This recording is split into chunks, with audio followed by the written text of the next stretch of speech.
नेहरू और अंबेडकर, पटेल, आजाद ने नींव डाली।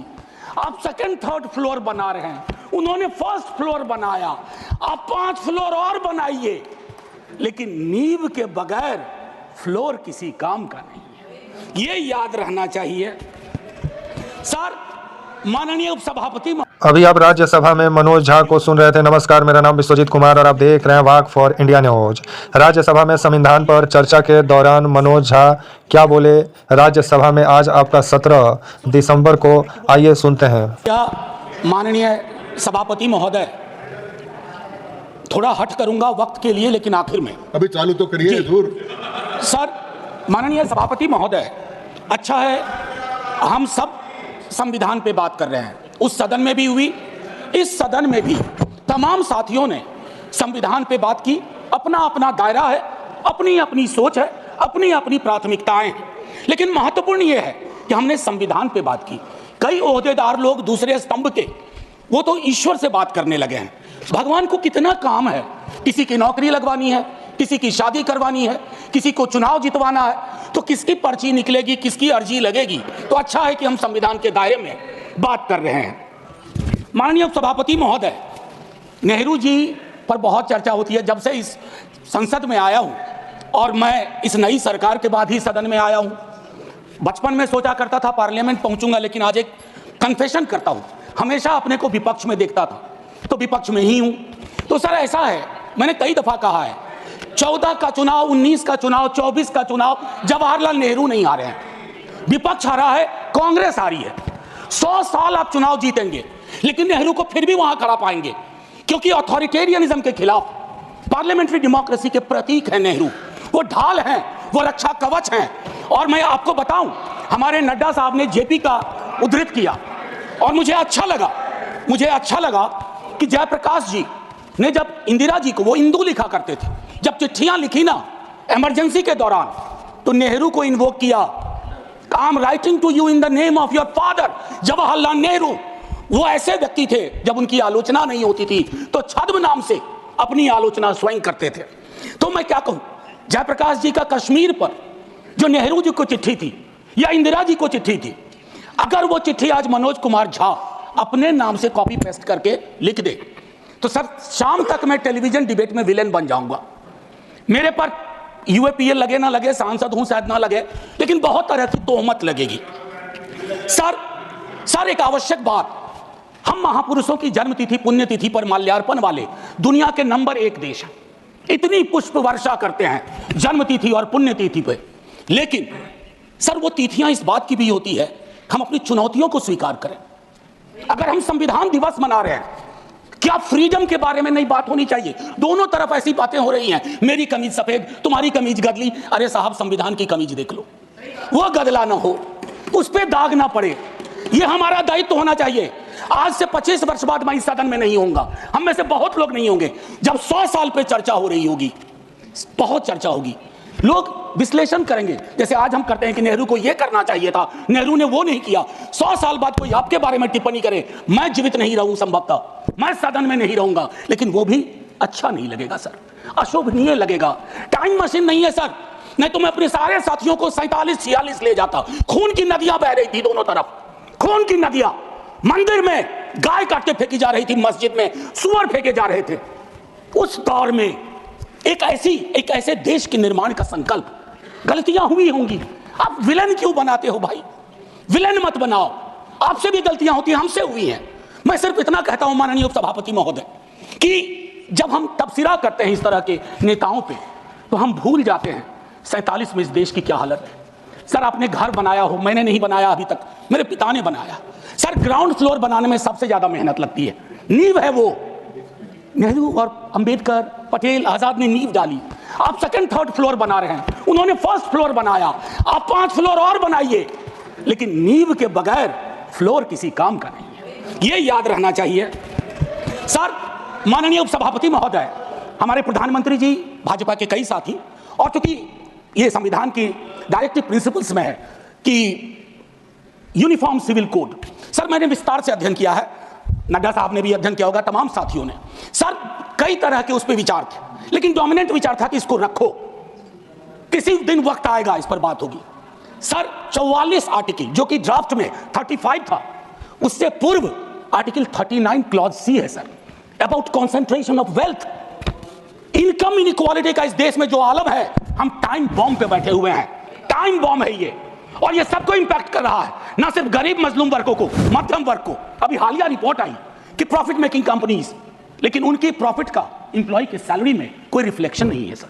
रिलेटिव डिप्रीवेशन का जन्म हो रहा है, 44 तक पहुंचिए यूनिफॉर्म सिविल कोड तक, लेकिन रास्ते में एक मील का पत्थर है आर्टिकल 39C। वहां रुकिए, ठहरिए, सोचिए कि इसको, क्योंकि अंबेडकर साहब को आप कोट कर रहे थे सोशलिज्म के बारे में कि वो कहते थे कि वो तो रचा बसा है, सेक्युलरिज्म रचा बसा, मानता हूं, लेकिन उन्होंने नेशनलाइजेशन ऑफ लैंड और इंडस्ट्री की भी बात की थी।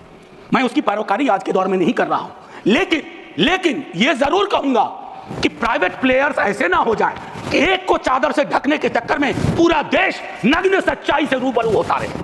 ये नहीं होना चाहिए।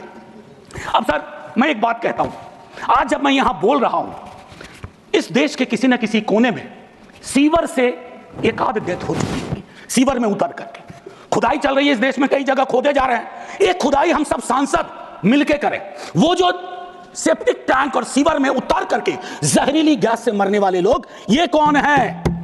ये हम एक हैं तो सेफ है में नहीं आते, ये हमारे हिस्सा नहीं है, इसी समाज का हिस्सा है। हाँ, ये अव्वल बात है कि हमारी जातिगत सीधी नुमा पदानुक्रम में वो नीचे आते हैं, उन पर गौर थोड़ा हम कम करते हैं, ये नहीं होना चाहिए।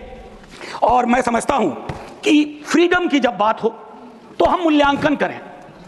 फ्रीडम में हाइफन नहीं होता है, फ्री के बाद डॉम नहीं, जैसे जॉर्ज ऑरवेल की किताब में था, all animals are equal but some animals are more equal than others. इस देश में नाम और सरनेम से भी चीजें तय होती हैं। खालिद नाम है, जेल में रहोगे, सुनवाई नहीं होगी।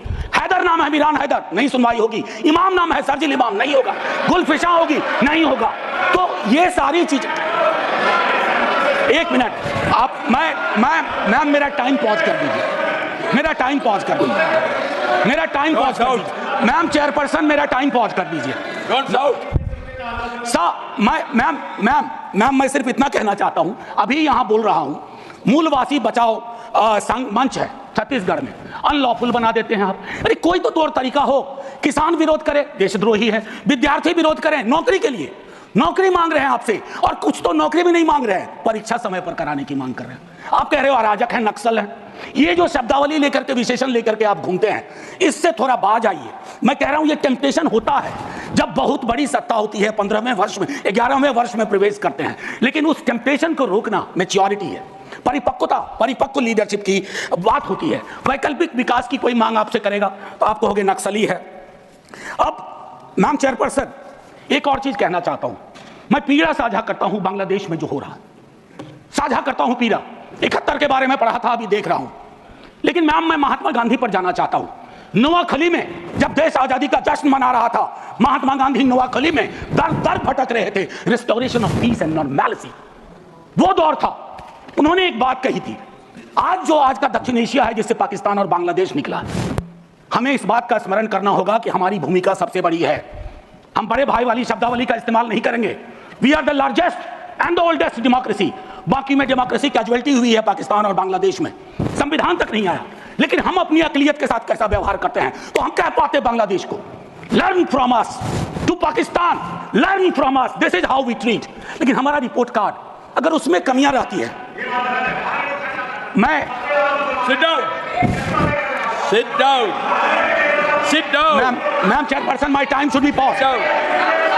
My time should be paused. My time should be paused. My time should be paused. Honorable members. Ma'am एक चीज मैं एक चीज कहना चाहता हूं। अंबेडकर साहब को कोट किया गया, अंबेडकर साहब को कोट किया गया, और एक मिनट किसी की भावना आहत हुई है तो मैं वापस लेता हूं। It is primarily a mode of, सुनिए, it is primarily a mode of associated living. Democracy is not simply a form of living, form of government. Associated living, कितना इसको अपने जीवन में उतार पाए। ऑफ कॉन्जॉइंट कम्युनिकेटेड एक्सपीरियंस, कितना उतार पाए। जातिगत जनगणना की जब बात होती है तो बट जाते हैं हम, क्यों बट जाते हैं भाई। वर्गीकरण की बात होती है, बिना जनगणना के वर्गीकरण कैसा। एनएफएस के माध्यम से एक नई रवायत का जन्म हो गया है। एक ओबीसी की लिस्ट में क्रीमी लेयर के इंटरप्रिटेशन के लिए आप राज्यों की समकक्षता इक्विवेलेंस को एक ऑर्डर के माध्यम से छुपा देते हैं। आपका दोष नहीं भी दूंगा, कहूंगा कि अधिकारी वर्ग के अंदर अभी भी वो मानस है कि वो रिप्रेजेंटेशन से परेशान होता है, चिढ़ता है, उसको लगता है ये यहां कहां आ गए। अभी बिहार में सर्वेक्षण हुआ, कई लोगों ने कहा हम तो इतने कम नहीं हो सकते। विजिबिलिटी और न्यूमेरिकल स्ट्रेंथ में फर्क होता है। विजिबल आप इसलिए अपने को समझते हैं ज्यादा कि आप न्यायालय में हैं, आप विद्यालय में हैं, आप सड़क पे हैं, आप चौक पे हैं, आप चौराहे में, तो आपको लगता हम तो बहुत, हमें कम क्यों दिखाया गया। उसके इस रिश्ते को हम सबको समझना होगा। मैम चेयरपर्सन, और जो मैंने कहा conjoint experience and associated living. Together with that, I'll take you for a minute to what Jawaharlal ji said in the beginning of objective resolution. उन्होंने कहा, और मैं हिंदी में तर्जुमा करता हूं, कि आज जब मैं यहां खड़ा हूं तो 5000 साल का अतीत मेरे सामने खड़ा है। मैं अभिभूत भी हूं, लेकिन मेरी चिंताएं भी हैं। इन चिंताओं और अभिभूत होने के बीच किस तरह के राष्ट्र का हम निर्माण करेंगे इस संविधान सभा के माध्यम से, मैं इस चुनौती को स्वीकार करता हूं अपने साथियों के साथ। और then he mentioned oath of tennis court. मैंने इस सदन में एक दिन कहा था कि 1789 के रेवोल्यूशन के बाद जहां से लिबर्टी, इक्वालिटी, फ्रैटर्निटी आया, जवाहरलाल जी ने कहा तब के बादशाह ने वहां कमरे बंद करवा दिए कि कॉन्स्टिट्यूएंट असेंबली नहीं बैठ सकती है। एक कमरे से दूसरा कमरा, दूसरे कमरे से बरामदा, और आखिर में टेनिस कोर्ट में पूरी की पूरी असेंबली बैठी और ओथ लिया। उसको कहते हैं ओथ ऑफ टेनिस कोर्ट। उन्होंने क्यों यह उदाहरण दिया कि हमारी डेमोक्रेसी में भी कभी इस तरह के चैलेंज आ जाए तो संसद इमारत की मोहताज नहीं होगी, संसदीय लोकतंत्र इमारत की मोहताज नहीं होगी, वो इबारत देखेगी। और इबारत में फर्क है। मैम आज मैंने कहा था हट करूंगा, 1.5 से 2 मिनट और चाहिए। अब मैंने कहा कि 1 नेशन 1 इलेक्शन की बात हो रही है, उस पर विस्तार से बोलूंगा जिस दिन अगर आया, अगर सिलेक्ट कमेटी को गया तो अलग बात है। लेकिन मैम इस देश में 1 नेशन 1 इलेक्शन था। नड्डा साहब ने कहा, मैं मानता हूं कई दफा क्या होता है जब आप कोट करते हैं, हमारी यूनिवर्सिटी में कहते हैं कि सेमीकोलन के बाद किसी को कोट मत करो, उसको हम लोग कहते हैं पुअर साइटेशन, कि किसी को कोट किया। जैसे आपको उदाहरण के लिए मैम 30 सेकंड में कि मार्क्स ने कहा religion is the opium for masses, ऐसा कभी नहीं कहा मार्क्स ने, वो सेमीकोलन के बाद का एक सेंटेंस था। उन्होंने ये कहा is the Sai of the oppressed, लेकिन सेमीकोलन के बाद का उठा करके कहा रिलीजन के तो खिलाफ थे कार्ल मार्क्स। तो उसी तरह से साइटेशन के साथ दिक्कत है। मैं सिर्फ इतना कहना चाहता हूं, 1 नेशन की वो साइकिल टूटी थी, 1 नेशन 1 इलेक्शन की साइकिल 60s मिड 60s में टूटी। आज क्या गारंटी है हम कैसे अगले चुनाव तक ले जाएंगे? Will it be a proxy governance? Then it won't it undermine the idea of will of the people? मैं समझता हूं कि इस पर विशद चर्चा हो और तभी जाकर के बस अभी तो 33 सेकंड लिया है, 1 मिनट और दे दीजिए। मैम चेयरपर्सन, तारतम्य तो थोड़ा टूट जाता है, फिर भी अपनी एक बात कह के खत्म करूंगा। बाबा साहब भीमराव अंबेडकर के बचपने का एक छोटा किस्सा। क्लासरूम में बैठे हुए थे सबसे पीछे, शिक्षक ने कहा, चूंकि मैथमेटिक्स में बहुत अच्छे थे, आओ इसको हल करो। ज्यों ही वो बोर्ड की तरफ बढ़े, जितने कास्ट हिंदू अपर कास्ट के लोग थे वो दौड़ के बोर्ड के पास गए, क्योंकि बोर्ड के पीछे उनका टिफिन बॉक्स था। उनको लगा ये पोल्यूट हो जाएगा। मैम आज वो मान्यताएं नहीं हैं, लेकिन पोल्यूशन प्योरिटी की नई मान्यताएं आ गई हैं, एक्सक्लूजन की नई मान्यताएं आ गई हैं। और आखिर में ऑस्विज एक जगह थी पोलैंड में, जहां जिसको सिर्फ गैस चैम्बर से मत समझिए, ऑस्विज के बनने में सालों की नफरत और घृणा थी, जिसका अंजाम ना सिर्फ जर्मनी में भुगता गया, पूरी दुनिया में। तो ये नफरत, घृणा, इस पर लगाम लगे ना तो हर मोहल्ले में ऑस्विज होगा। और आखिर में मैम, मैं आज जद पे अगर हूं, निशाने पे, मैं आज जद पे अगर हूं तो बदगुमान न हो, चिराग सबके बुझेंगे, ऐसी हवा किसी की नहीं होती। शुक्रिया मैम, जय हिंद।